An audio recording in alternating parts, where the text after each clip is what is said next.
niyo, sa mga panahon na ito, mapapansin niyo, ang mga tao po mahilig sa mga, parang, yung mga bagong bagay. Bagong telepono, bagong diet, ganyan, di ba?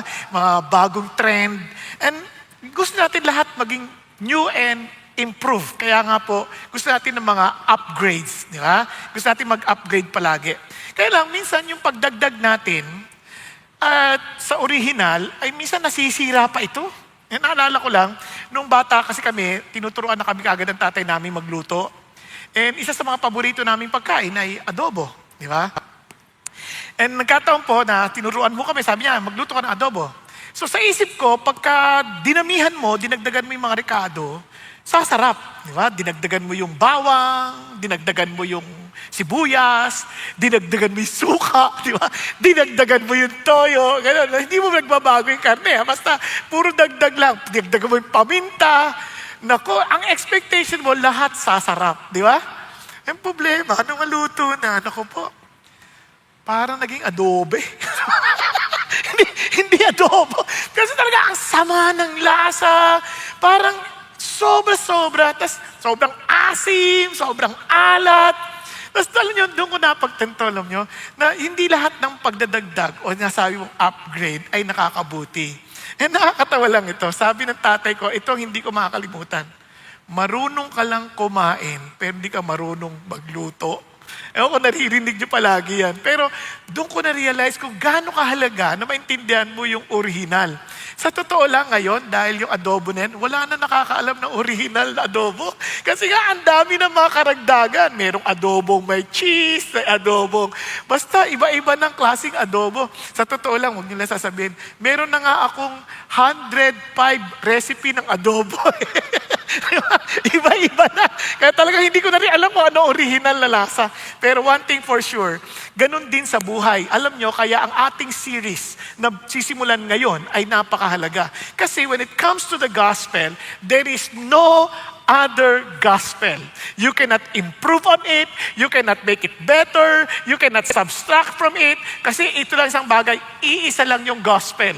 And sa dami ngayon ng mga ibang pananampalataya at pag nanood kayo ng iba't ibang mga guro, tirahan sila ng tirahan as if sila lang ang tama. Pag tinignan mo naman, lahat sila may tama. Di ba? Kaya, ano ba talaga yung totoo? And ito malungkot. Tayo mga nakikinig lamang na minsan hindi rin tayo nag-aaral, tayo naman nakikiayon na lang din. Oo nga, kung sino yung mas malakas magsalita, yun ang tama. Ang totoo yun, hindi yun ang basihan. Kaya tamang-tama ito kasi the study on the book of Galatians. Bakit Galatians? Kasi yung Galatians, parang panahon din natin ngayon. Because they did not reject Jesus, but they added something to Jesus. Kaya naman si Paul, maingat na maingat, sabi niya, when you add something to Jesus, you lose the gospel and there is no other gospel. Kaya tuloy ang effect sa kanila, nahuhulog sila sa pressure ng performance. They need to perform. They need to prove their worth before the Lord. And nagkakaroon sila ng fear of not being enough. And maybe to some of us, we're also experiencing the same. Na parang kulang, parang laging kulang yung nagagawa ko para sa Diyos. Parang hindi ko parang hindi ko talaga madamang, mahal talaga ng Diyos. Parang kulang kasi eh. Parang hindi ko siya ma-please. No? Meron mga ganong pakiramdam. Kasi nga, kapag mali ang ating pananampalataya, mali ang ating naiintindihan, more or less, ito'y nagdadagdag kabigatan sa atin sa halip na ito'y magbigay kagaanan at masabing magandang balita.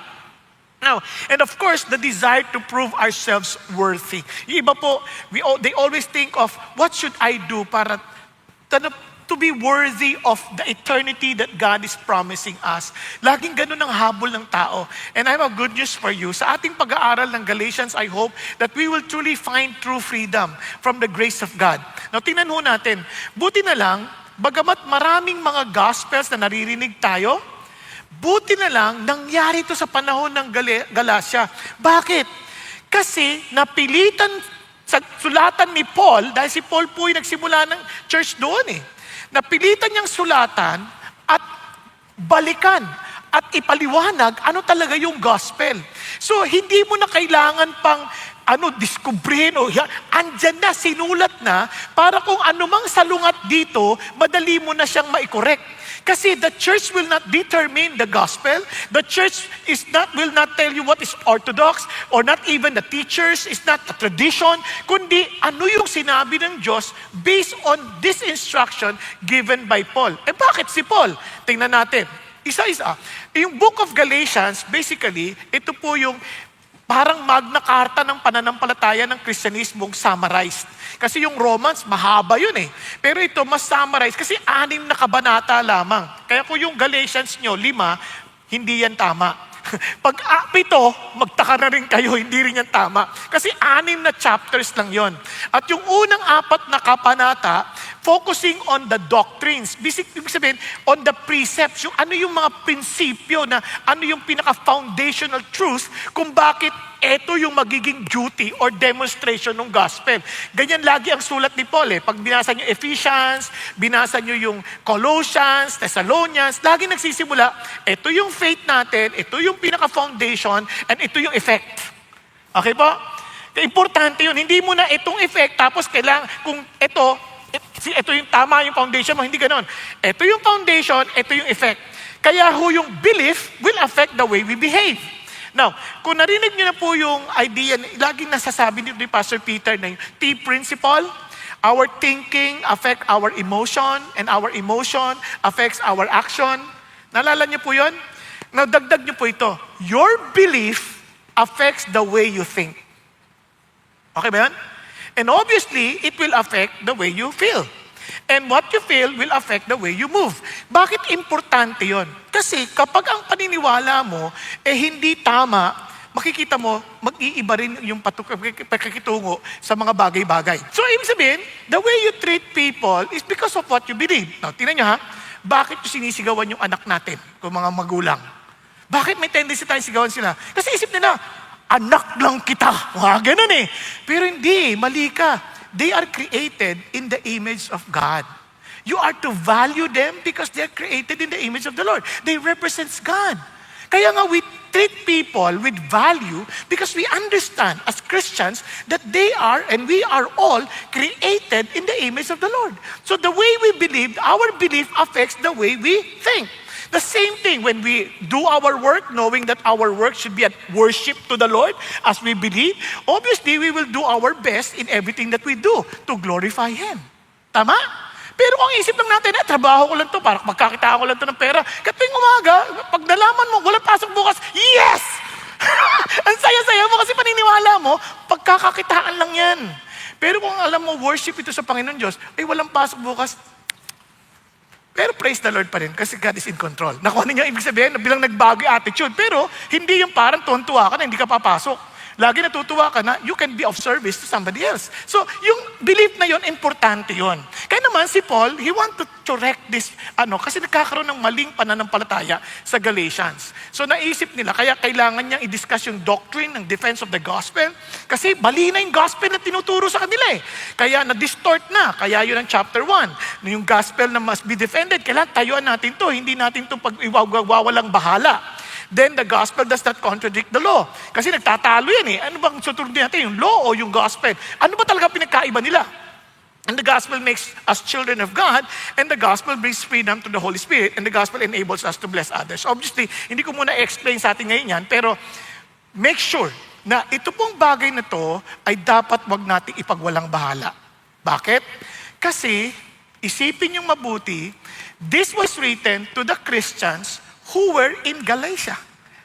Nasusundan. If the non-Christians had to always understand what the gospel is, at nung time na yan, that was written about 15 to 20 years after the resurrection of Jesus, ano pa kaya tayo ngayon? Na 2,000 plus years na ang nakalipas. Kung nung panahon na yon, 15 to 20 years away from the time Jesus Christ resurrected, nalito sila. Ano pa kaya tayo ngayon? Sa dami ng naglilipa na nagtuturo. Kaya the gospel is not only good for the non-Christians, but even for those who are claiming to be Christians. Kaya itong bagay na to, hindi natin to ipagwawalang bahala. Bakit importante yan? So, ano ba nangyari to? Kaya itong si Paul, he wrote this letter, hindi dahil sa gusto niyang patunayan na siya yung mas magaling kaysa sa ibang tao. Hindi. He understood what the gospel happened, or what the gospel did to him. At itong tao na to, he's not only explaining the ABC of Christianity, he is explaining the A to Z of Christian life, of the Christian life. Kaya ganun ka-importante ang liham na to. So may I encourage you, please read the letter. Paulit-ulit. You pray, you read, and let's discuss. Then let's discuss this together. If you have questions, obviously you cannot ask me right after the service, but you can write your questions, put them on the type box para ma-discuss natin. Basta bigay nyo lang kung paano kayo sasagutin. Baka naman isusulat nyo dyan, tapos wala nang pangalan, wala pang address. Paano kita sasagutin? Panginoon, kausapin mo siya. Di ba? Pwede gano'n, di ba? So if you want real answers and you're serious of having the answers, okay lang din tayo magkita after, kahit kung basta sabihin nyo lang sa akin kung kailan, pag-uusapan natin. Okay ba? So bakit pa itong Galatians na dali nilang malito? Kasi ito po, kung mapapansin ninyo, when Paul ministered to them, ito yung area ng Galatia, ang laki. Yung modern Turkey ngayon, most of the Turkey's territory, Galatia yan, nung panahon na yon, sobrang lawak. Ang problema, ito pong Galatia na to, ito ang melting pot ng philosophies, rituals, mystery, religions, and self-improvement systems. Kaya sanay sila na tumanggap ng mga new ideas, new teachings, and new trends. Sabay, kumbaga, nakasanayan nila yon. They're always wanting to have something new. Ito, bago na naman to, bagong idea to, lika. Lagi silang ganun, interested sila sa mga ganung bagay. But actually, be very careful sa mga ganun. Yung mga tao nagsasabi, wow, we alone discovered this. Wow, we are the first in history. Delikado yung mga ganun. Just like today, sa ating mga panahon ngayon, we have new spirituality, new enlightenment, as in new gospel for the modern people. Bantayin natin, teka muna, tama ba yun? How can I be sure na okay yun? How can I be sure tama yung gospel na hawak ko? Okay po? Kaya nga sa atin, ang mahalaga, you also study this para makapagpalitan tayo ng ating intindi. Para sa ganon, hindi lang kayo parang naloloko ng kung sino-sino. Kaya pag sa sandaling sinabi ng church na, oy, kami lang ang may authority magpaliwanag, wala kayong karapatang basahin yan, kabahan na kayo. Kasi sinasarado na yung pagkakataon sa ating diskubrihin ng sarili or imbisigan natin mismo ano yung ating pinag-uusapan. Okay ba yan? Kasi even the Bible supports that. In Acts 17:11, the Bereans are nobler in character because they're so eager to listen to the preaching of Paul, and after which they will examine it daily. Grabe, ini-examine pa nila. Kaya naman, sabi ng Holy Spirit, they are nobler in character. And to many of us, tanggap lang ng tanggap, bahala na, magandang pakinggan. No? Minsan nga, hindi na talaga natin iniintindi. It's just a matter of duty na kailangan kong pakinggan to. But of course, hindi kayo. Dahil kahit bumabagyo, nandito kayo eh. O, di ba? So, ating pong pag-usapan. So, ito po ang unang idea. First, from the chapter 1, don't distort the gospel. Posible ba yon? Yes, because it already happened in Galatia. Kaya naman, there is no better news than the gospel, but don't distort it. In other words, ito po kung gaano kahalaga yan. Una, if we are to share the gospel, we want to share it with accuracy. So nakatanggap na kayo ng mga NDRFCC alert. Sabay-sabay, parang sinasabi, lagot kayo, hindi na kayo makakauwi. Okay, mag-alala. Sama-sama tayo. Kaya bukas na tayo magtatapos. Hindi. Tatapusin natin kaagad para, huwag kayo mag-alala. Kakauwi tayo lahat. Okay, so to understand this, 3 points na dapat natin huwag kakalimutan. The true gospel, una-una, cannot be changed. Hindi mo pwedeng baguhin yan. Hindi mo pwedeng dagdagan. Hindi mo pwedeng bawasan. Nagkakaintindihan? Pangalawa, the true gospel is from God. So obviously, if it is from God, you cannot change it. Di ba? And thirdly, the true gospel, kung tama ang intindi natin, it will transform us. It will surely affect us. Hindi pwedeng walang epekto sa atin. No? At ang gospel, either it will transform you positively or negatively. Negatively, kapag ni-reject mo ito. But once you accepted it and experience it yourself, you will see the beauty of the transformation that God promised because of the gospel. Kaya nga yung word na gospel is good news. Magandang balita. So, why is the gospel permanent? It cannot be changed. Tingnan natin. Paul, an apostle, not sent from men, nor through the agency of man, but through Jesus Christ and God the Father, who raised him from the dead, and all the brethren who are with me. Look at what he was saying. Sabi ni Paul, he established his authority. Kasi yung mga tao sa Galatians, they were listening and they were hearing messages coming from other people, other teachers, and they were saying, hindi yan totoo si Paul, hindi naman yan apostle eh. He was not one of the apostles. Now, ito yung problema, ano ba yung apostle? Yung word na apostle, from the word apostolos, ibig sabihin nun is to send, to be sent. Kaya ang apostle, yan, kapag kunyari, halimbawa si Pastor, Sam. Alam ko talaga pangalan mo, kunwari lang hindi. No, si Pastor Sam. He was sent by, let's say, yung organization nyo nga? Every Home for Christ. He was sent by Every Home for Christ.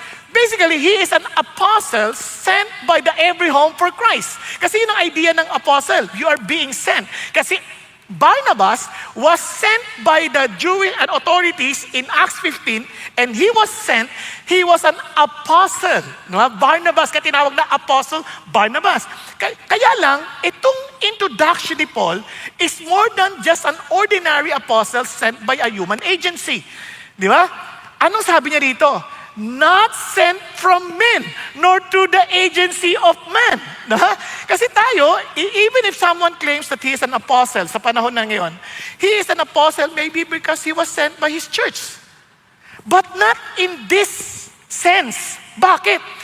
Dito sa sense na to, yung apostle, parang meron silang, they are the founding, or parang they're establishing the foundation of the belief of Christianity. Because God used them, directly giving them the message, kaya ang apostles, ginamit ng Diyos to write the scriptures, to write the words, the letters that we circulated to all the churches.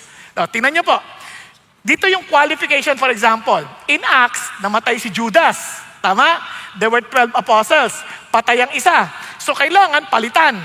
Ito yung requirement. Tingnan niyo yung requirement.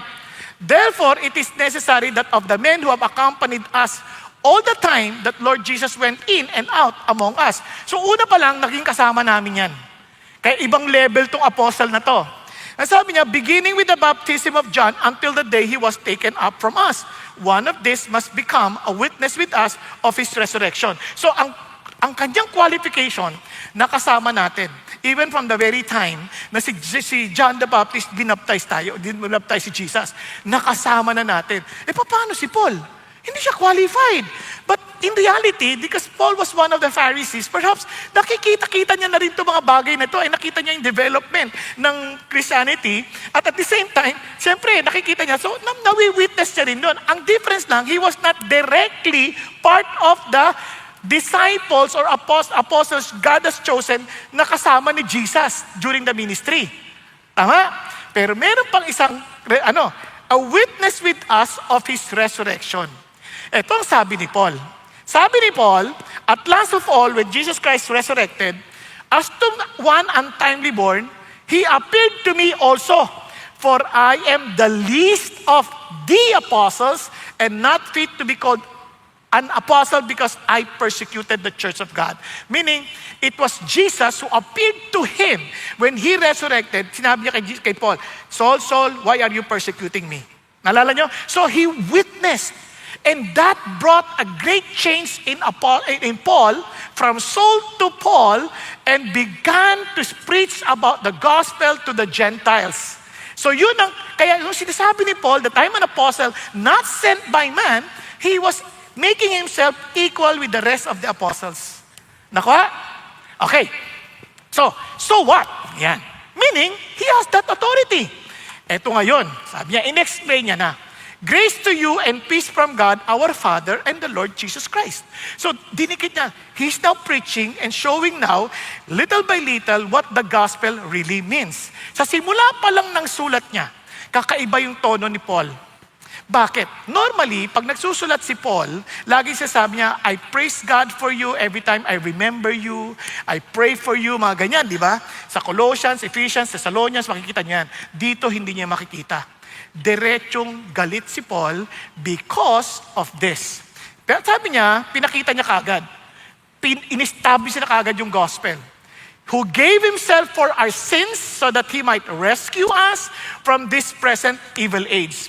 According to the will of our God the Father, to whom be the glory forever. Amen.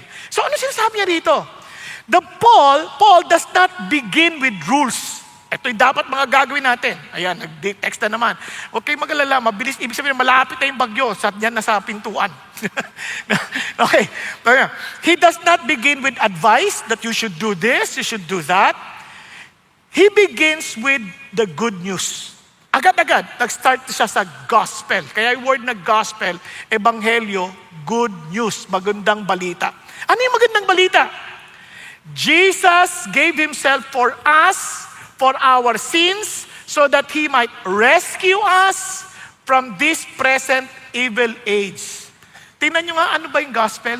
Dito pa lang sa unang mga talata niya, napaka-importante na. Una, who are we? He rescues us. Anong ibig sabihin nun? Ang sinasabi niya kagad, ang tao, hindi sila yung mga wounded people needing healing. Hindi niya sinasabi yun. Hindi niya sinasabi niya that these are not confused people needing guidance. Hindi niya sinasabi yun. They were not decent people who need a second chance. You know what he was saying? They were helpless, lost, and drowning. Lubog na lubog sila sa kasalanan, wala na silang pag-asa para makaligtas dyan. Naintindihan niyo ibig sabihin? Kaya ang word na ginamit is rescue. Now, nakakita na ba kayo ng nalulunod? Di marunong lumangoy, tapos hahagisan mo ng manual, ganito lumangoy, basahin mo. Hindi yan makakatulong sa kanya. Kasi hindi niya kailangan, ano tuturo mo? Kailangan ko ng rope. Iligtas mo ako, hagis mo yung rope that I can be lifted up. Tama? That is exactly our condition. Sa maraming tao, hindi natin nakikita yan. Akala natin, we can save ourselves by doing a certain instruction, following a certain instruction, merong advice, merong gagawin, tapos maliligtas na ako. Hindi. Paul is already telling us, here is the gospel. First, understand your real condition. Our condition, we are totally helpless. We cannot save ourselves. Kaya pag may nalulunod, nagtataka sila during the days of Watchman Nee. Mayroong nalulunod sa ilog, ganyan, pagpaha pa lang, no? Trying himself to be saved. Alam nyo, hindi marurunong lahat. May isa lang magaling na lumangoy. Hindi ko gumagalaw. So everybody, ba't hindi mo iligtas? Nakaantay lang siya. Nakantay lang. Nung lumulubog, wala nang magawa, saka lang tumalon yung swimmer. Bakit hinintay mo pang parang halos pamatay? Kasi hanggat tinasubukan niya pang iligtas ang kanyang sarili, pwedeng ako pa ang mapatay niya. Kaya kailangan, sumuko na siya at talagang aminin niyang wala na siyang magagawa. And that's the only time I can come in and save him. Ganon ang unang idea ng gospel. Na until you have really admitted to yourself that you cannot save yourself from sin, hindi ka maliligtas. Na ano pa yung symptoms ng sin? Gusto nyo maintindihan na makasalanan tayo? Papakita ko lang sa inyo. Si Adan at Eva, when they ate the fruit of the knowledge of good and evil, prior to the eating, naked sila. Hindi nila pinapansin kung naked sila because they're never been self-conscious. And they were just doing things normally. Nung kinain, biglang naging conscious sa sarili. Biglang ang inisip na lagi, sarili. Napansin niyo? Kaya alam niyo kagad makasalanan tayo eh. Masyado tayong concern sa sarili natin. Kaya pansin niyo, pag naglalakad ng tao, nakakita ng salamin sa mall, biglang, ganun-ganun yan. Nagpuporma. Tapos nakikita niya lang. Paglakad ulit, nakakita na naman salamin. Titigil. Parang nakalimutan niya na itsura niya kanina. Bakit? Sobrang conscious sa sarili. Kahit nga sa bahay namin, meron kami pong malaking salamin. At doon ho nakatapat yung upuan ng yung sa sala. Tuwing may bisita ako at doon sila nakaupo, ang hirap kausapin. Hindi sila tumitingin sa'yo. Nakatingin sa salamin. Habang nag-uusap, parang yung galaw na ganyan. Sabi ko, natatawa ka na lang kasi talaga sobrang conscious sa sarili. Kaya yung iba nga nalilate na sa pag-attend ng service, kaiisip ng kanilang itsura. Di ba? Talagang kung ano-ano nilagyan ng pilik mata, sumobra, ay naku, buburahin na naman, ang tagal-tagal. Tapos di ba, lahat ginagawa, maglalagay ng BB cream, ng mga CC cream, DD cream, lahat ng cream, na pati ice cream. Talaga lahat, andyan na, cool ang dating. Lahat ilalagay. Nakakatawa. Tapos yung damit, pagsukat, ay nakakaitim, ay nakakaputi, ay nakakataba, ay nakakapayat. Ang dami ng pinili, wala na akong damit. Tapos ito na lang kaya, ay hindi bagay sa sapatos ko. Sobrang nakakapagod. Kasi lagi nating iniisip ang ating sarili. Katuloy, hindi natin maisip ano makakabuti sa ibang tao. Kaya ngayon, alam nyo, nakikita ko kung bakit pinapahintulutan ng Diyos ang patuloy na pagbaha sa ating bansa. Para naman makonsensya itong mga tao natin. Na maintindihan nila, tingnan niyo yung pinagagawa ninyo dahil sa mga ghost project na yan. Tapos akala natin sila lang may kasalanan, tayo din. Kung paano tayo sinasalaula natin yung ginawa ng Diyos, nagtatapon tayo ng basura kahit saan. Di ba? Lahat tayo may kasalanan, hindi naman lang sila. Mas malaki lang yung kanila, pero ganun pa rin, makasalanan pa rin tayong lahat. Nakuha ninyo? Hindi natin pinapansin kahit anong mga pinaggagawa nila hanggang sa mapahamak na ang maraming tao. Kaya minsan nakakaiyak, kaya sabi ko nga, Lord, iyak. Sa totoo lang, nagpe-pray ako, umiyak ako para lang sa bagyo na yan. Kasi iniisip ko, Lord, bakit ito sunod-sunod? Bakit na lang puro ganito? Tapos bigla ako naintindihan na para makonsensya naman kayo. Diba? Parang, sa totoo lang, mas madali magtapon ng basura sa kapitbahay kaysa sarili natin mga basura. Yung mga candy lang, tingnan nyo yung mga upuan nyo dyan. Minsan may mga chewing gum pa sa ilalim eh. Di ba? Christian na tayo. Hindi kayo. Sa umaga pa yan eh. Dahil Sabado. Anyway, but what I'm trying to say is this. Yun ang kondisyon natin. Kaya nga, we are the one causing problem to ourselves. Kasi yung sin na yan, grabing present evil age yan, apektado lahat eh. So who can save us? Kaya nga kung walang gospel, sino tutulong sa atin? Katulad sinasabi sa inyo, yung nagbibigay ng donation para sa mahihirap. Minsan yung nag-aayos na ng donation, pag nakita bago to, sayang. Anak, tinan mo nga. Sukatin mo nga, baka bagay sa'yo. Paltan mo ng pantalon mong luma. Ano ba, korupsyon din yun? Wala tayong pinagkaiba. Kung hindi Diyos ang magsasabi sa atin, mahihiya, hindi tayo titigil eh. Hindi tayo titigil. Pag sinabi, Lord, anak, hindi sa'yo yan. Sorry lang. Hindi na po. Kasi walang contentment ang tao dahil yan ay dala ng kasalanan. And the only person who can really help us is the truth of the gospel. Para maintindihan natin, why will I need this? I belong to eternity. I'm not here forever in this world. Bakit ako dito mag-i-invest ng maraming mga bagay na hindi ko naman madadala sa langit? Nagkakaintindihan? Now, ito pang nakita natin, mapapansin nyo, it's not only that we are hopeless. Ano sabi niya? He gave Himself for our sins so that He might rescue us. Ano sinasabi ng Lord? Parang, here is Jesus Christ. He gave Himself for our sins. He did not just die to inspire us. He died in our place. Siya talaga yung kinuha niya yung lugar natin. Jesus lived a life we could not live. Di ba? Talagang hindi natin kaya. He died the death that we should have died. Siya yung namatay on our behalf. Kaya nga sabi niya, itong ginawa ng Diyos. Now, we have no condemnation because He took the condemnation upon Himself. Yun ang gospel. That He might rescue us. We're not only talking about the present evil age, but even the effect of sin in eternity. We will be separated from God for the rest of eternity. But Jesus Christ took that punishment and crying out before the Lord from eternity past to eternity future na hindi sila nagkakahiwalay for the first time. My God, why hast thou forsaken me? Nahiwalay siya because He became sin on our behalf. Tayo sisigaw nun sa impyerno kapag hindi tayo naligtas. We will be shouting before the Lord, my God, why hast thou forsaken us? Whether you believe in God or not, because one day you will know that Jesus is Lord and every knee shall bow and declare that He is Lord. Kaya walang mayabang dito pagdating sa langit. Kaya naman, ang galing mo ni Jesus, ako na. Hindi mo kaya iligtas sarili mo. You have no power to save yourself. Ako na.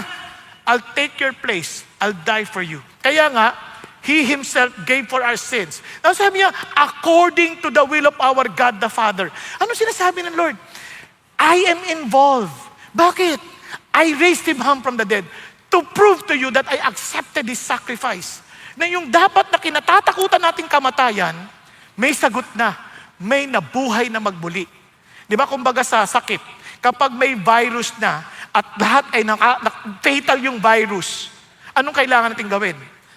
Kailangan mabakunahan tayo ng dugo ng tao na naka-overcome na ng virus.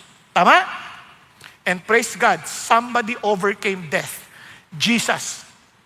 And yung dugo niya has to be applied to us that we can also overcome death. Yun ang ating pag-asa. Kaya, pag namatay ang Christian, sabi ng Bible, if you believe in me, because I am the resurrection and the life, you'll never die. Kaya, kapag narinig nyo, patay na si Pastor Bong, huwag kayo maniwala. Bakit? Hindi ako namatay. Lumipat lang ako ng tirahan. Absent in the body, present in the Lord. Amen?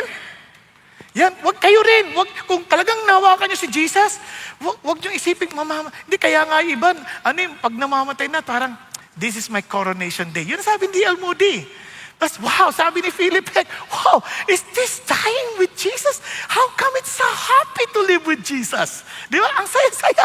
Ibang-iba sa mga expression nila. Voltaire, I am abandoned by God, I'm going to hell. Kawawang-kawawa. Sabi ni Francis Newport, dating head ng Infidel Club, na hindi naniniwala sa Diyos, ang sabi niya, don't ever tell me that there is no God.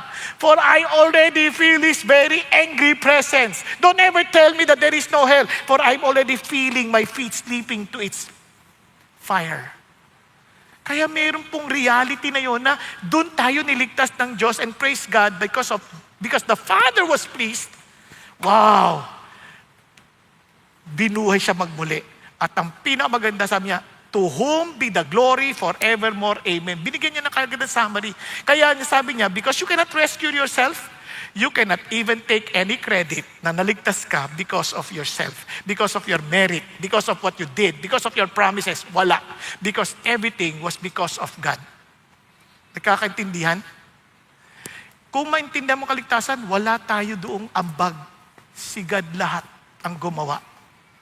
Naunawaan po. Kasi wala na eh. We need to be rescued. Yun ang summary. Kaya if we are to summarize the gospel, ito yun. The gospel is the good news. Wow! Bakit? That when we were unable to save ourselves, Jesus rescued us by taking our place. The Father accepted His finished work and now offers us grace and peace, not because we earned it, but because He loves us. If we are to make it shorter, the gospel is Jesus doing for us what we could never do for ourselves. Sa Tagalog, ang magandang balita ay ang ginawa ni Jesus na hindi natin kayang gawin. Naunawaan po natin. Kaya kung naintindihan natin yung gospel, hindi natin ito pagpapalit kahit kanino. Kaya alam nyo agad yung taong ligtas. Imposible siyang malungkot eh. Ngayon masasabi lang, paano yung depression? Anak, hindi ibig sabihin na hindi ka, yung pag sinabi mong hindi ka malungkot, wala ka na talagang kalungkutan, paminsan-minsan. Kahit si Jesus, I am sorrowful to the point of death. But He can release that and offer that back to God. Kaya naman, at the end, not my will, but thy will be done. Di ba? That release siya. Sumasaya siya ulit. Kaya naman sa Bible, reality pa rin ang kalungkutan. Kaya hindi naman yun, ibig sabihin na wala ka ng kalungkutan, lagi ka lang masaya, alam ka lang pag-gising mo sa baga, hallelujah, di ba? Namatay ang tatay mo, hallelujah, patay ang tatay ko, purihin ang Panginoon. Hindi naman ganun eh. Merong lungkot. Siyempre tatay mo yung namatay eh. Pero hindi ka hinahayaan ng kalungkutang ikaw ang pangunahan. Kaya mayroong mga nadidepress na sabing sa amin, hindi, masaya ako ngayon. Bukas, hindi ko alam kung masaya pa ako. Kaya alam niyo, tuturuan ko kayo ha. Una, lahat tayo nakakarinig ng tinig. Hello? Sino ditong nakakarinig ng, iba-iba lang ang volume niyan. May malakas, may mahina, may iba malakas. Pero isang bagay lang. If that volume, if that voice is telling you to kill yourself and also to put you down, alam nyo galing yan sa demonyo. Kasi he is the accuser of the brethren. He wants to kill. Pero pag sinabi ng boses, you are my child, I love you, I will protect you, I will take care of you, alam mo galing sa Diyos yan. Kasi he is the life. Kaya naman, may choice tayo sa umaga, pagising pa lang turuan kayo magising. Hindi man tayo laging excited magising eh. Yung iba, hindi marunong talaga magising eh. Alarm clock agad eh. Paano ka naman magiging masaya? MDRMCC na naman yan. Di ba? Huwag ganun. Kaya alarm ka na kaagad eh. Hindi ka pa nagsisimula ng araw. Alam nyo bakit ka nag-a-alarm? Hindi ka natulog ng maaga. Alam ba't di ka natulog maaga? Nanood ka ng napakaraming reels. Yung iba naglaro pa. Na daming screen. O iba, nanood pa ng mga nakakatakot na palabas. Biro mo naman, ni-rape, babae. Paano ka naman makakatulog ng matindi niyan? Di ba? Ni-rape ng kapitbahay, pumasok sa bintana. Nakatingin lang sa bintana. Wag, kailangan matuto ka rin matulog agad. Pahinga ka, 30 minutes before, matutulog ka, wala ng screen. Okay ba? Tapos, magpasalamat ka sa Diyos sa buong maghapon at matulog ka na. Dahil alam mo, when I'm afraid, I put my trust in the Lord. Amen? O pagtulog mo, pagising mo, habang pagising mo, una-unat ka kagad para yung dugo mag-circulate. Diba? Tapos, biglang, ngumiti ka. Habang madilim, ngiti ka. Para yung emotion mo, medyo magpositibo na agad. Kailangan mo rin yun eh. Ngiti ka. Ano ikang ngiti ko? Basta ngumiti ka na, nagising ka pa. Diba? Yung palang ikangiti mo na, tapos magsalamat ka, Lord, thank you po sa panibagong araw. Salamat, mahal mo ako. Kahit ayaw sa akin ng ibang tao, ang mahalaga, mahal kita at mahal mo ako. Okay ba yan? O, tapos tayo ka na. Punta ka na, maghilamos ka na. Pagkatapos, magbasa ka ng Bible, magkinig ka ng magandang tugtugin. Hindi yung puro masasamang balita. Ngayon, kasi joy is a choice. At lalong meron na tayong kanapanan na maniniling masaya kasi we have the good news every day. Isipin nyo, nung papunta ako, tinatanong ako, meron pa bang service ngayon? Bakit? May bagyo eh. Sabi ko, Lord, alam mo, yung mga newscaster, susuungin yung bagyo eh. Eh ako newscaster ako ng good news eh. Ba't naman ako matatakot sa bagyo? Naintindihan niyo po? Eh sabi niya, i-announce na lang natin na wala ng service. Wag. Paano kung konti lang dumating? Pero mo nagbiyahe yung konti na yun. Pagkatapos wala ako rito. Naman. Kung ako nga, pinatawag ng boss sa trabaho, bumabagyo, pupunta ako eh. Kasi pag hindi, sasisesantehin ako. Oh, di lalo na yung Diyos na aking provider. Bakit ako tatakbo? Amen? Kaya ilagay natin sa isip natin yon. May choice ako kasi yung Diyos ko, mabuting balita. Paano kung mamatay ka? Hindi ako mamamatay. Lilipat lang ako ng tirahan.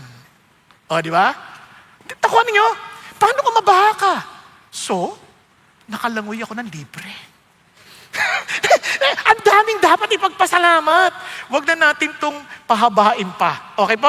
Kaya, importante. Now, ito pong sabi ng Lord. Kaya sabi ni Paul, after making them understand the message. Nagulat naman ako sa inyo. Hindi yan yung namangha ako. Hindi. Nagulat naman ako sa inyo na you are so quickly deserting Him who called you by the grace of God for a different gospel. Ang sinasabi ni Paul, if you go to a different gospel, you are deserting Him.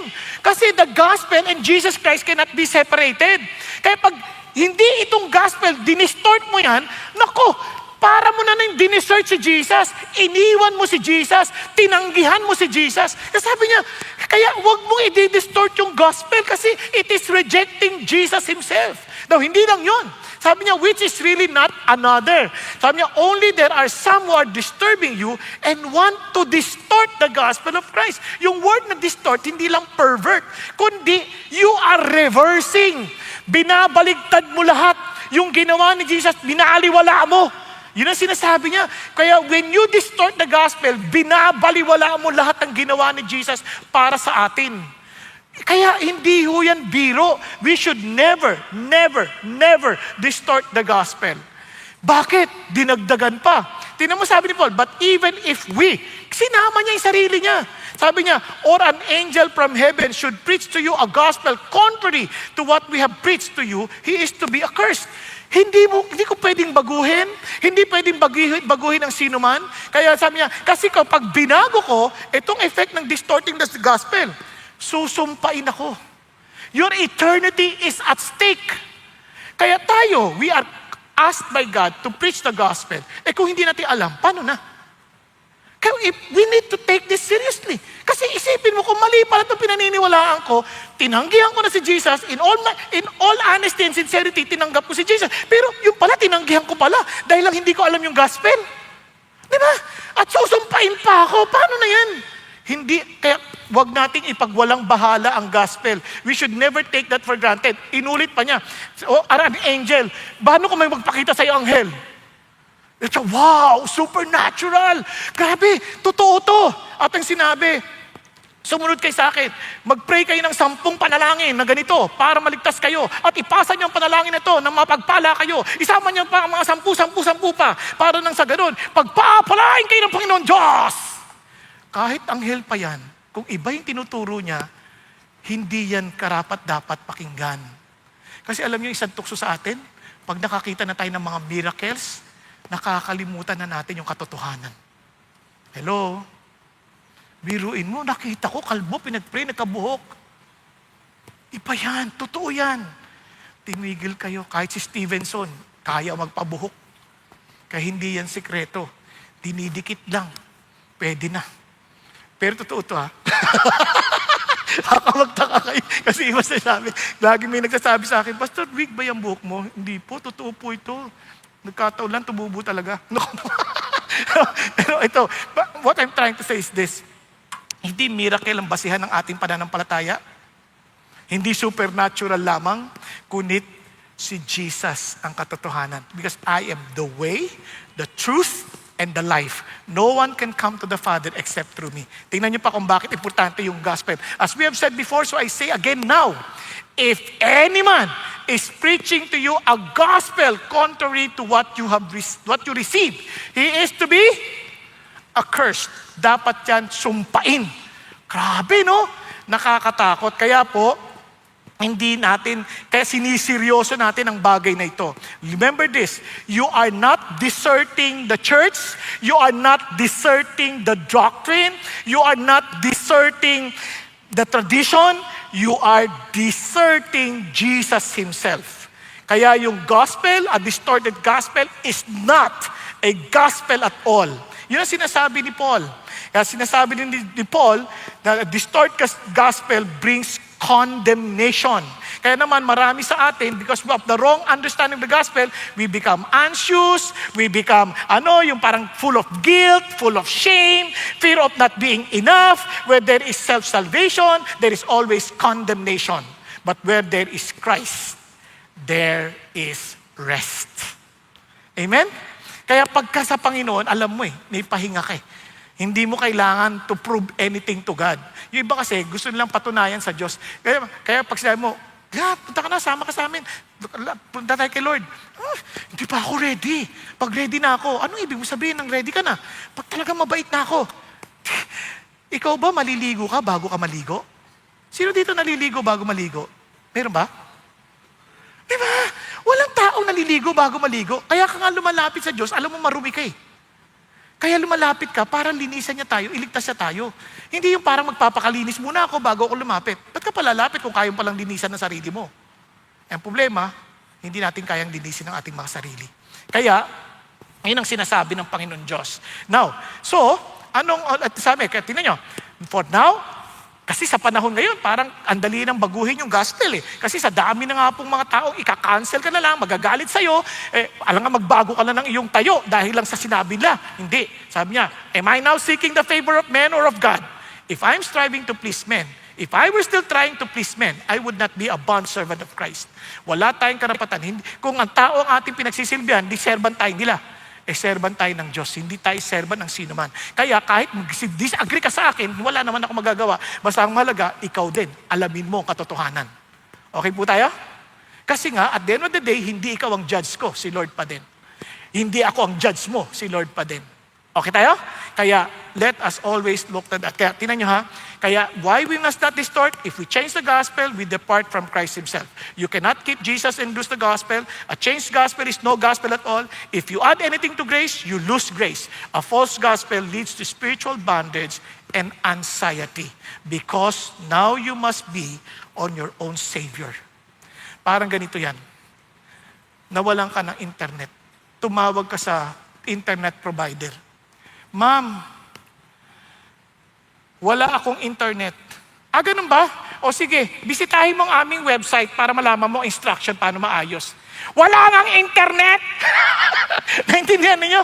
Ganun din po ang kaligtasan ng Diyos. Wala kang magagawa dahil wala kang ang koneksyon. But Jesus came down to save us. Amen? That's the gospel. So, ngayon, di lalong hindi mo mababago kasi the gospel is from God. Look at what Paul said. Sabi niya, for I would have you know, brethren, that the gospel which was preached by me is not according to man. Hindi to galing sa tao. Sabi niya, for neither I received it from man. Hindi ko nakuha to sa tao. Nor was I taught it, but I received it through a revelation of Jesus Christ. Si Jesus mismo. Yan, sabi niya, for you have heard of my former manner of life in Judaism. Can you imagine? Kilala niyo ba si Paul? Sobrang zealous siya to the point that he was bringing Christians to court or to imprisonment. At hindi lang yun, pinapapatay pa niya. And sabi ganon, how I used to persecute the church of God beyond measure and I tried to destroy it.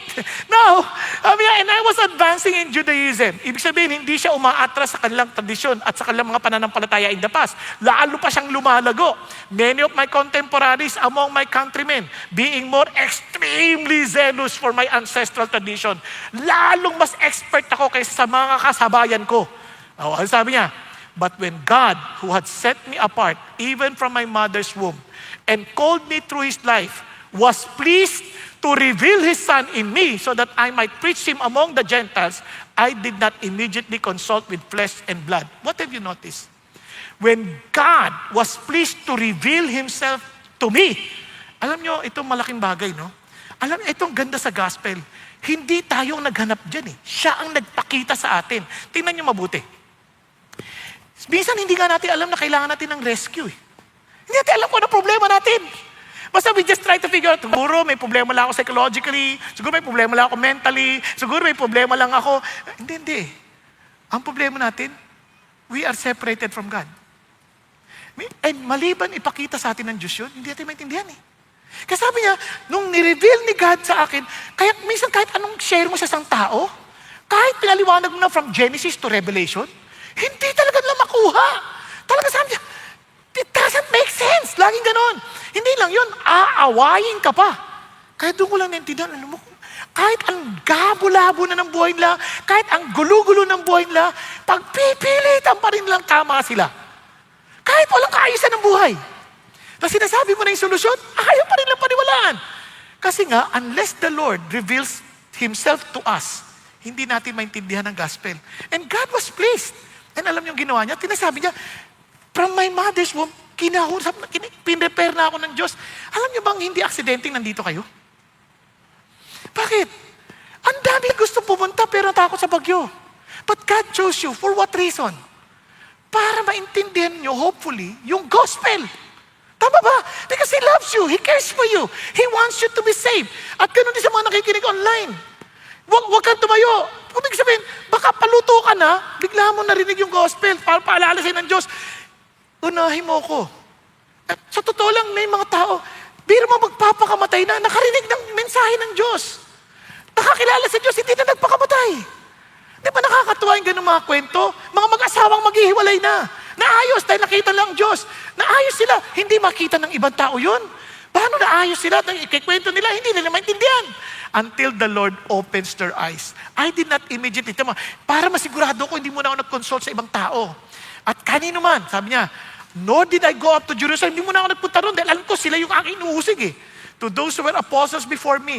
But I went to Arabia and returned once more to God. Sinetel ko muna to sa Diyos. Usap tayo, Lord. Linawin mo to sa akin na mabuti. Then, after 3 years, I went up to Jerusalem to become acquainted with Cephas. Pagdating na sa chapter 2, makita nyo, pinresent niya yung gospel na natanggap niya para siguradong tama yung gospel na kinuha niya. Kasi for accountability purposes. And stayed with him 15 days. Sabi niya, I did not see any other of the apostles except James, the Lord's brother. O, di ba? Amazing, no? And sabi niya dito, now in what I am writing to you, I assure you before God that I am not lying.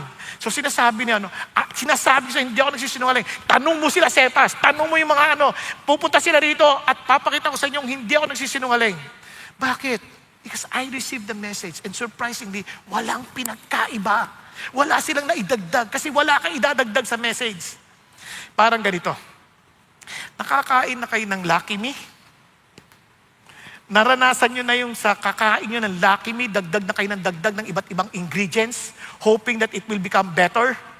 Nagdagdag ng cheese, nagdagdag ng kamatis, nagdagdag ng kung ano-ano, hanggang sa kinalabas, hindi na Lucky Me, kundi Malas Me? Ang sawa ng lasa! Parang ayaw mo nang kainin. Sa dami mo na idagdag. Mali-mali na. Ako, ano nangyari dito? Ano sinasabi ng Diyos? Kasi mahilig tayo sa ganyan. Yung dagdag na kung ano-ano, di ba? Minsan nga, nagluto ako eh.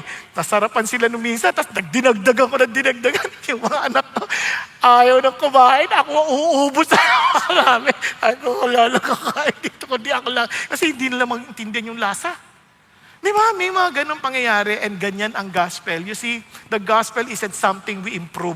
It's something we receive, believe, and live. Kaya wag na wag kayo mag-invento ng gospel. Pinapasa lang yan. Wag na wag kayo maniniwala, kami lang nakakita nito. Na yung gospel nagsimula sa Pilipinas, manigas kayo. Hindi nagsimula sa Pilipinas. Nagsimula kay Jesus. Sa Old Testament pa lang, pinakita na ng Diyos yan. Nakuha natin? Kaya hindi yan nagbago.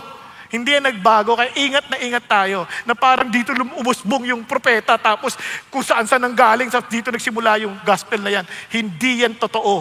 Kasi ang gospel, tinanggap natin yan. And Jesus, ang gospel plus nothing equals everything. But Jesus plus anything equals nothing. Hindi mo yan mababago. Hindi mo yan pwede baguhin because it came from God. Nagkakaintindihan? Kaya po, maging warning ni Paul, I'm afraid that as the serpent deceived Eve by his craftiness, your minds will be led astray from the simplicity and purity of devotion to Christ. Talagang si Christ lang, walang halo.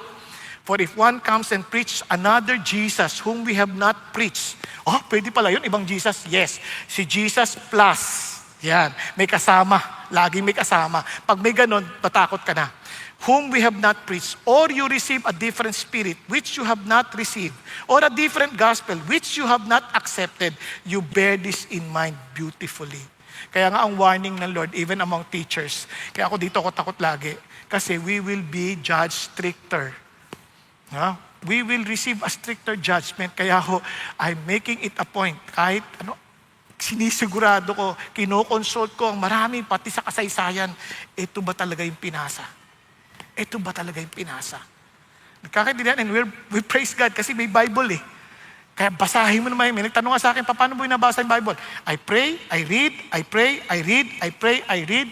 Then, saka ako kinukuha yung mga observation, tapos tinatry kong interpret, tanungin anong cultural background nito, tapos pagkatapos nun, pray ulit, tapos ita-translate, tapos saka ako titingin sa commentary. Saka lang ako titingin sa commentary. Bakit?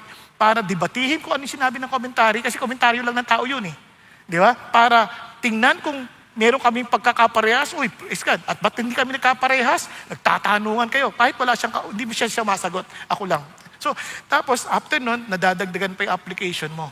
So, hindi ka nakabatay sa commentary, nakabatay ka sa Espiritu ng Diyos na patuloy mong pinabasa paulit-ulit hanggang sa ipakita ng Diyos sa atin kung anong gusto niyang ipaharap. Tingnan nyo, kasi I.W. Tozer, ginaya ko po yun eh. Pag nagbabasa ng Bible, nakaluhod. Lord, turuan po ninyo ako. And amazing, God would reveal to him words na talaga naintindihan, eto pala yun, eto pala yun. Kaya nga, magtataka kayo, unless na bigay sa'yo ng Diyos, hindi mo ma-enjoy. Kasi tinan nyo, nung una ko nabasa yung Bible, hindi pa ako marunong eh. Nakatanggap ako ng blue na Bible. Yung Gideon, pinamimigay yun eh. Binasa ko. Sabi nila, naku, Abraham begot Isaac. Isaac begot Jacob. Jacob begot Judah. Naku, ang bigat naman nito. Walang kwenta. Tinapon ko talaga. Hindi ko naintindihan eh. Pero when I was so down, at naglalakad ako, nagtatanong ako sa Diyos, God, nilikha mo lang ba ako para magdusa at maghirap? Bakit ba ako nandito sa lupa na to? Kasi mahirap ang buhay namin. Naranasan ko magdyaryobote, magtinda ng putot kutsinta, nag-aaral, nagtatrabaho, tapos lagi kang tinatawag na nog-nog, mabaho, pangit, lahat. Lahat ng pangalan na maririnig mo na hindi mo gustong pakinggan, natatawag sa'yo, pritong saging, lahat. Ako, sakit-sakit sa loob. Sabi ko, bakit mo ako nilikha ng ganito? Tapos nakakita nga ako nung I found it na aklat. Hindi ko alam, Bible din pala yun. Sabi ko, Lord, kung ito talaga makakatulong sa akin, kausapin mo naman ako. Kasi hirap na ako eh. Binuksan ko, tinuro ko lang ganyan. Buti na lang. Hindi ako marunong, may pagka-superstitious. Tinuro na lang ganun. Buti na lang talaga, hindi yung si Judas, nagpatiwalakal. Di ba? Kakatakot yun. Ang nabasa ko, therefore, if anyone is in Christ, he is a new creation. The old has passed away, behold, the new has come. Sabi ko, God, gusto ko mabago buhay ko. Totoo ba to? Makikipag-isa ako sa'yo? Tapos, mabaguhin mo ako. Kung pwede bang testing muna? Pwedeng testing? Kasi, taga-Marikina ako eh. Ang Marikina, naku, alam niyo kung magsalita ang Marikina, mapahilig magmura. Nyari, kumakain lang ako, nakatikim ko ng masarap, damay nanay mo. Sigurado ka. Talo, di ba? Nyari, kausap ko nanay mo. Mamaya, may dumaan na magandang kotse. Sigurado yung nanay mo damay. Matadamay sila. Walang kinalaman. Pero ito, for surprisingly, nung sinabi ko yun, Lord, tanggalin niyo naman po yung pagmumura kasi hindi na maganda eh, no? Papuk-puk-puk pa ako kasi huwag niyo nang sasabihin na sa Kristan ako eh. Tapos nagmumura ako palagi. So pinupukpuk ko yung bibig ko, di nakakahiya.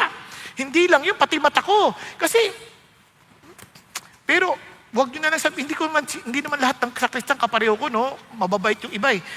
Yari yung katawan ni Kristo, namboboso kami. Parang, maganda. Alam niyo yun, magandang katawan.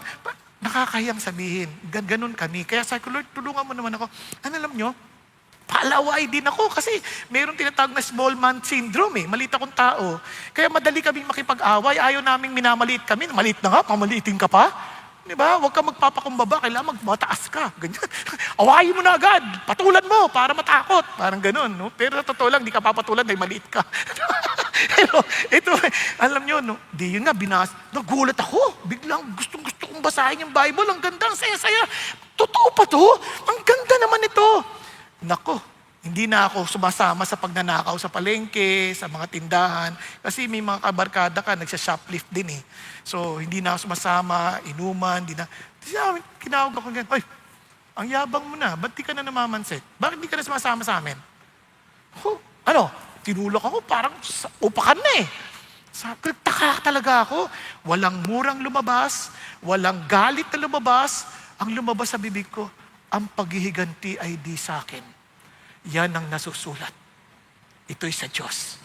Sabi, nagulat, Padre Damaso, ano nangyari sa'yo? Tinawag akong Padre Damaso tuloy. Pero alam niyo, nagulat talaga ako. Naku, wow. Tama nga ang sabi ni Lord, if anyone is in Christ, he is a new creation.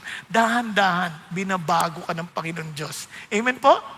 Kaya, mga kapatid, ano man yung pakiramdam mo, na isa nung isip mo, wala ka ng pag-asa, huwag ka mag-alala. Ang Diyos ay totoo sa kanyang salita. Amen? Pakisabi mo sa katabi mo. Hawakan natin ang katotohanan ni Jesus. Kaya naman, dinikit na ni Paul, lalo na yung sa resurrection. Kasi how can God help us if He is not alive? Ito, now brothers, I want to remind you of the gospel I preached to you, which you received, and on which you have taken your stand. By this gospel you are saved, if you hold firmly to the word I preached to you. Otherwise, you have believed in vain. Panghawakan mo to ha. Ano sinabi niya? The gospel I preached to you, nung una pa man. For what I received, I passed on to you as of first importance.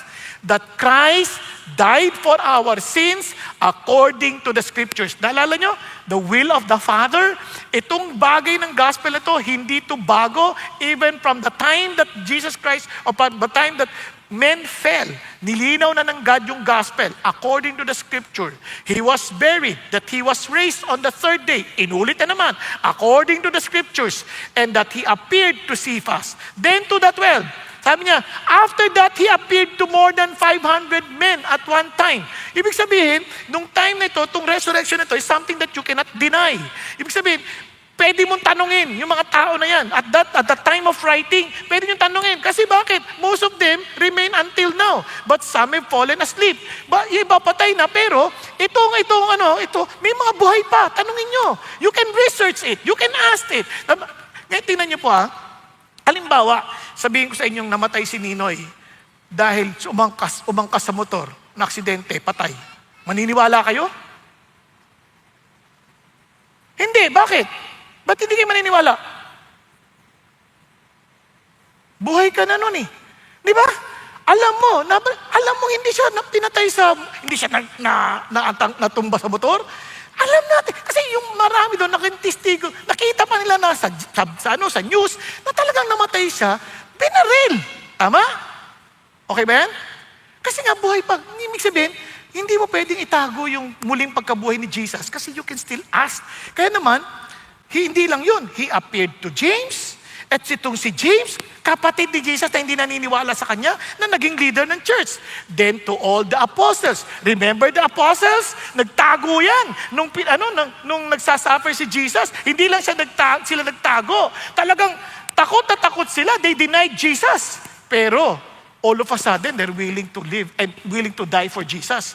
And last of all, to the one untimely born, He appeared to me also. Remember, I was a persecutor of the church. Biglang tingnan mo, ako na nagpipreach. Kung hindi ko ba naman nakita yan na buhay ulit. At kaya sabi ni Paul, if there is no resurrection of the dead, not even Christ has been raised, and if Christ has not been raised, then our preaching is vain. Your faith also is vain. Kaya sa lahat ng pananampalataya, ito lang ang pananampalataya na yung pinaka nagsimula, buhay. Halimbawa lang, nasa daan ka, sabi nga ng isang pastor, nasa daan ka, nalagay ka sa crossroad, hindi mo alam kung dadaanan, may dalawang nakahigang tao. Sinong tatanungin mo? Isa patay, isa buhay. Kanino ka magtatanong? Sa buhay, siyempre. Di ba? Makakasagot eh. Kaya si Jesus ang tamang pagtatanungan. At ang ganda kay Jesus, hindi niya ituturo sa iyo yung daan. Ako ang daan, sabi ni Jesus. Ang punto niya, hindi mo kailangan malaman kasi kahit alam mo, hindi ka makakapunta. Susunduin kita. Dadalhin kita sa aking palasyo. O, di ba?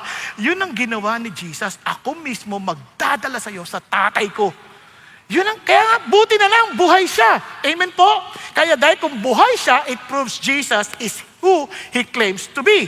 It validates the true gospel message. It guarantees our forgiveness and salvation as He claimed. It assures us that there is life after death. It proves our faith is grounded on history and not myth. Problema mo na yan pag hindi mo pa yan pinag-isipan. Isipin niyo ito mabuti ha.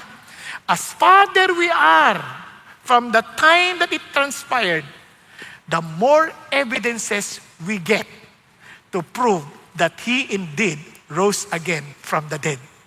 Amazing! Now, tingnan niyo po.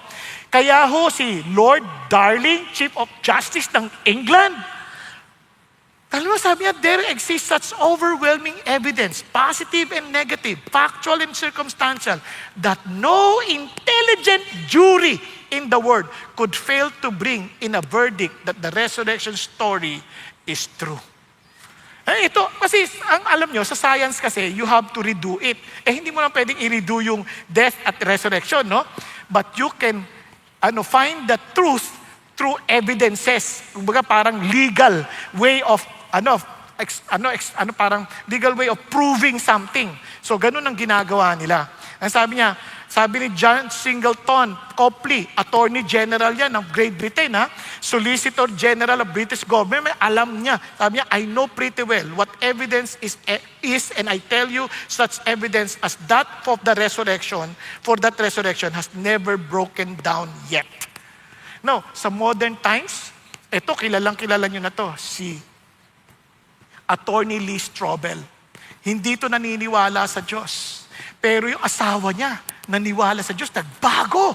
Sabi niya, anong problema ito? Kaya ang kanyang background, Master of Studies in Law from Yale Law School, former investigative journalist and legal editor for the Chicago Tribune, Pulitzer Prize-winning journalist. Inaral niya, inimbestigahan niyang mabuti. Kaya, sabi niya sa kanyang aklat, The Case for Christ, the resurrection is the supreme vindication of Jesus' divine identity and his inspired teaching. It's the proof of his triumph over sin and death. It's the basis of Christian hope. It's the miracle of all miracles. It's the foreshadowing of the resurrection of his followers. Sarap. Kaya naman, naging mananampalataya din si Lee Strobel. Kaya mapapanood niyo po yung kanyang pinagawa niyang pelikulang The Case for Christ. Di ba? Nakakatuwa. Marami pa yan. Si John Lennox, Oxford mathematician. Ano sabi niya? Christianity is a faith that is built upon evidence. It invites investigation, not blind leap, not empty tomb, and the eyewitness testimony are not legends. Sabi niya, they are historical claims that demand an explanation. You cannot explain the explosion of early Christianity without the resurrection. Nothing else matches the data. And look what he said. I believe Jesus rose from the dead because the historical evidence makes the resurrection the only explanation that fits the facts. He doesn't believe in the resurrection because he's a Christian. He is a Christian because the resurrection actually happened. Di ba? Kaya alam nyo, hindi nyo pagsisisihan dahil alam nyo itong pinaniniwalaan natin, mapapanghawakan natin kasi historically supported. Kaya naman, kung si Jesus talagang nabuhay na magbuli, Tim Keller beautifully said, sabi niya, then you have to accept all that He said. The issue is not whether you like what He said or not. It is not whether you agree or disagree with what He said, but whether He rose from the dead. Hindi ikaw determina kung anong totoo, si Jesus. Hindi church, hindi tao, hindi ako, hindi sino mang judges, si Lord. Kasi siya lang ang nabuhay na magmuli. Amen? Kaya huwag mo sabihin, hindi ako nag-agree sa kanya. Wala ka nang magagawa, buhay siya. Ikaw, bahala ka. Parang ganun lang naman ang buhay. No? Kaya naman, sinasabi ko sa inyo, anong sinasabi ng Diyos sa kaligtasan natin? For by grace, you have been saved. Patuloy, na talagang tuloy-tuloy yan. You have been saved through faith, and this is not of yourself. It is the gift of God. Basahin natin mabuti. Not as a result of works, so that no one may boast. For we are His workmanship created in Christ Jesus for good works, which God prepared beforehand so that we would walk in them. Naintindihan natin? Exam. Let's see. Ang hindi makasagot ng tama, hindi uuwi. Based on that passage na binasa natin, anong tamang sagot dito? Faith in Jesus equals salvation? Faith in Jesus plus good works equals salvation? Faith in Jesus equals salvation that leads to good works. Isang beses lang magtataas ang kamay, ha? Now, para sigurado tayo, uulitin nating basahin para may kodigo tayo. For by grace, you have been saved. Sa biyaya ng Diyos, ikaw ay nangaligtas sa pamamagitan ng pananampalataya. Hindi ito dahil sa iyong sarili. Hindi ito ay regalo ng Diyos. Hindi ito resulta ng iyong ginawa upang hindi ka magmalaki. Dahil tayo ay masterpiece. Ibig sabihin talaga, masterpiece, special na gawa ng Panginoon Diyos. Nilikha ni Kristo Jesus para gumawa ng mabuti na siyang hinihanda ng Diyos para ito ay ating lakaran. Okay ba yan? Okay, based on that, nabasa niyo na, exam. Sino ang naniniwala na ang ibig sabihin ng passage ay ito, kung mathematical expression? A, B, at C. Sino nagsasabing A? Okay. Sino nagsasabing B? Sino nagsasabing C? Allah. Alright. So may ilan na hindi uuwi.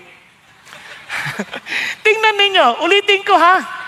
Faith in Jesus equals salvation. Paanong nangyari? Ito ha, balikan natin. Kung ikaw ay naligtas na, hindi ayon sa ginawa mo, sabi niya, ngayon, ito ang magiging resulta. Binabalik tayo sa pinaka-disenyo ni Jesus na gumawa ng mabuti. Kasi nung nakasalanan tayo, naging makasarili tayo. Hindi natin iniisip para sa ibang tao. Nung naligtas na tayo, bumalik tayo sa original design natin to be a blessing to others. Tama? Okay. So, mukhang malabo yung A. Tama ba? Yung B, lalo malabo. Kasi sabi niya, hindi ito resulta ng iyong ginawa. Tama? Ngayon, eto, ang faith in kay Kristo, ang resulta niyan, kaligtasan na nagdudulot ng mabubuting gawa. Okay tayo? Anong tamang sagot? Yung hindi nakatama, okay lang.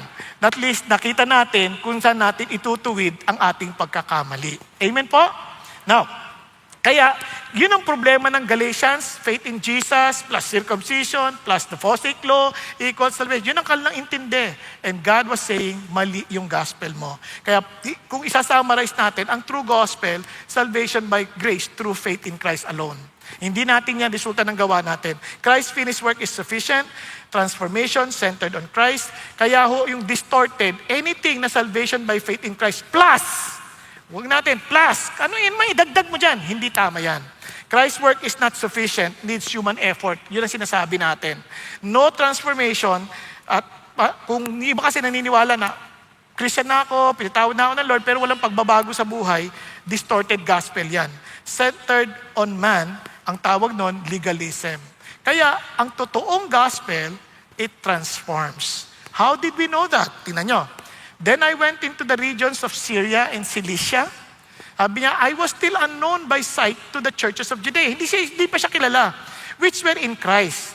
Kaya naman, not only they kept hearing, lagi na naririnig sa chismis, sa rumors, na he who once persecuted us is now preaching the faith which he once tried to destroy. Posibleng makakalat agad dyan. Alam mo ba, yung nagpe-persecute sa atin, yung mga nanguhuli ng mga kapatid natin na nagpapakulong, Christian na, at sinishare yung gospel sa iba. Di na kumakalat yung kwento. Sabi niya, at tingnan nyo naging epekto. And they were glorifying God because of me. Di ba? Ang laking pagbabago. Yung dating kinakatakutan sa kawalangyaan, ngayon, naging blessing sa kanila. Ang laki ng pagbabago. Naunawaan po? Gusto nyo maintindihan? Kung bakit dahil sa kilala na natin si Jesus, naligtas tayo, magkakaresulta to. Subukan nyo, lapit kay sa nanay nyo. Nay, mula ba nung naging Christian ako, naging blessing ba ako sa inyo? Christian ka ba? Pag gano'n na sagot, kabahan ka, ha? Mag-pray ka na ng mabuti, Lord. Maging totoo naman kayo sa akin. Di ba? O kaya sa asawa nyo. Naalala ko, may lumapit eh. Sabi, Pastor, ayoko na matindon kasi lagi sabi, hindi ako submissive. Ano ba naman gano'n? Di ba ako submissive? Ako tinanong. Sabi ko, malay ko ba? Hindi ba kita kilala? Sabi ko, di ba, tanong mo yung asawa mo. Andiyan naman siya.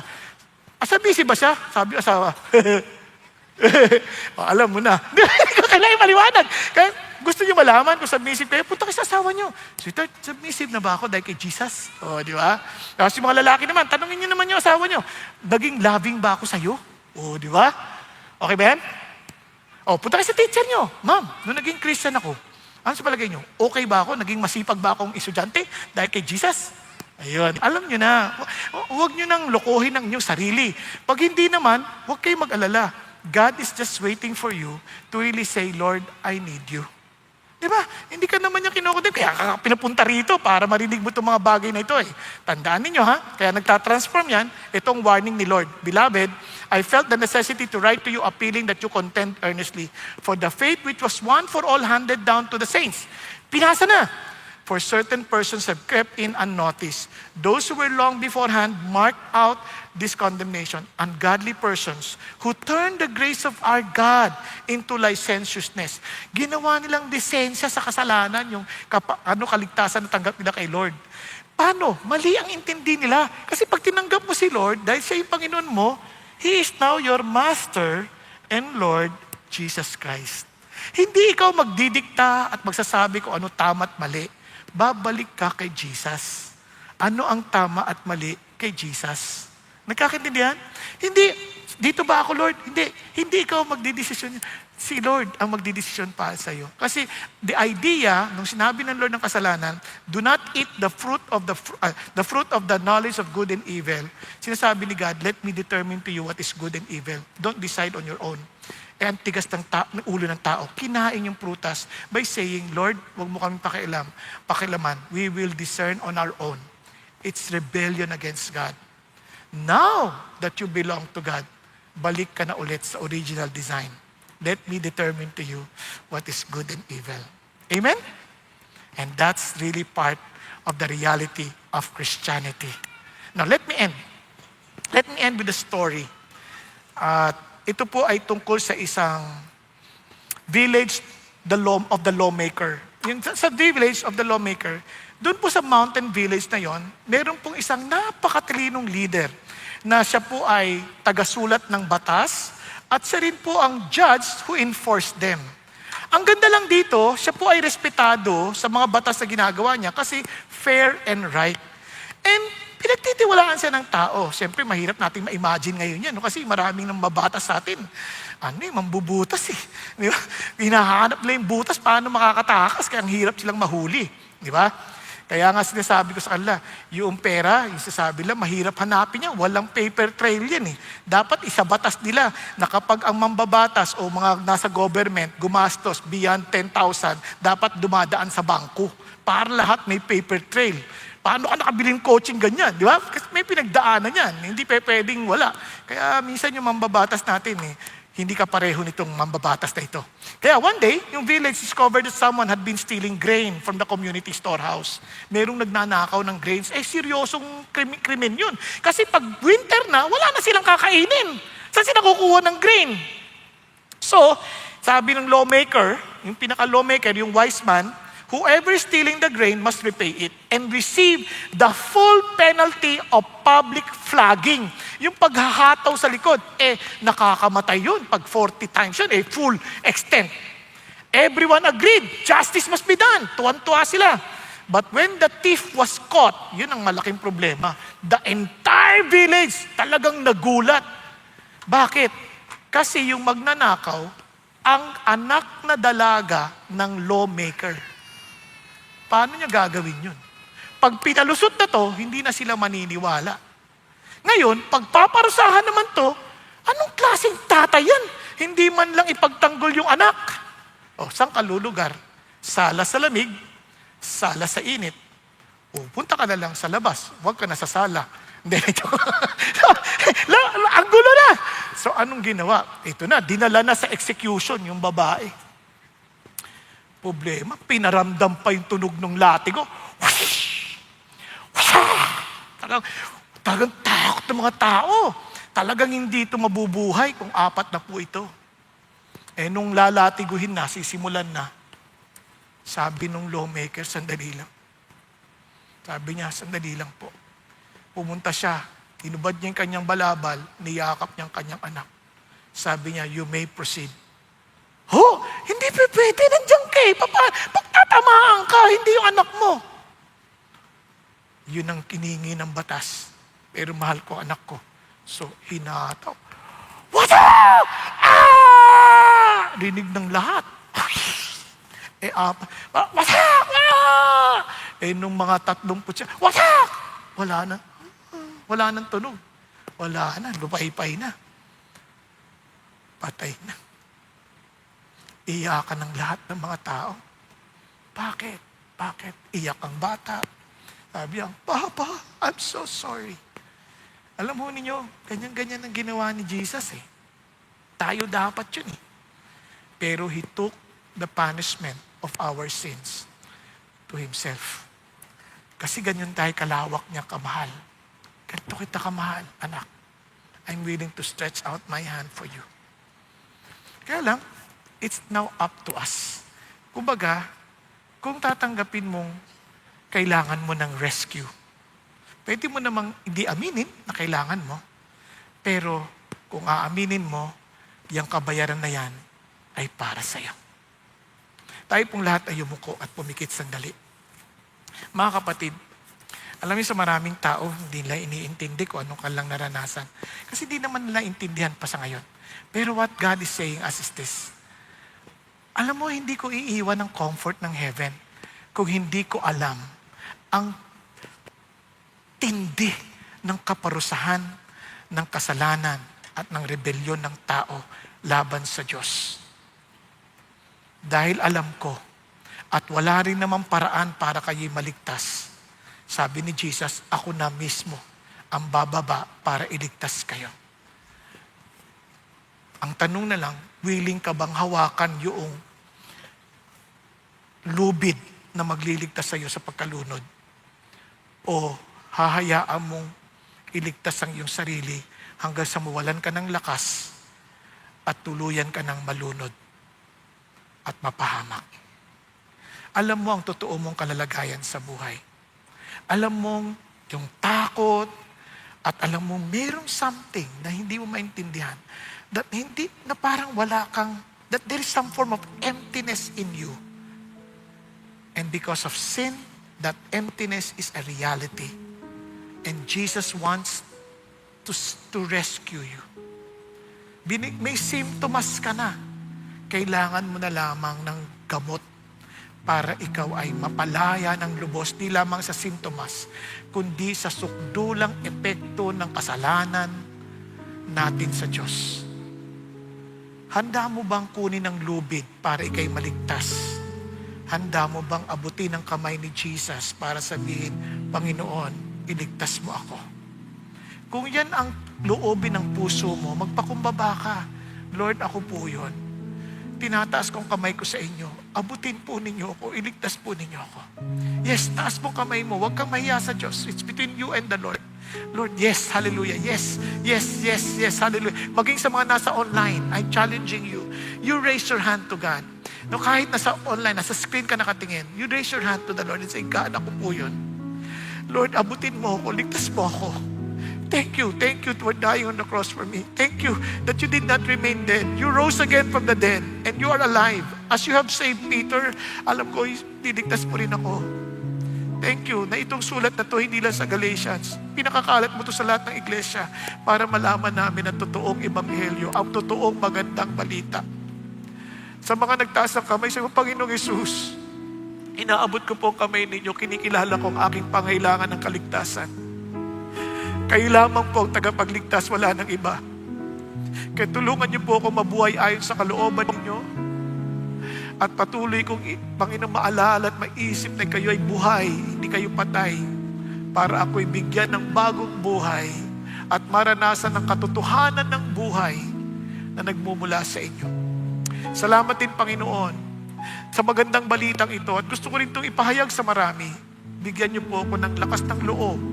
Dahil mula ngayon, hindi na ako nabubuhay para sa akin, kundi para sa iyo lamang. Dahil ikaw ang aking Panginoon, ikaw ang aking tagapagligtas. Thank you, Jesus, for loving me. Thank you, Lord. And I pray, Father God, for those who prayed that prayer, for those who raised their hands, may you empower them with your Holy Spirit as you promised.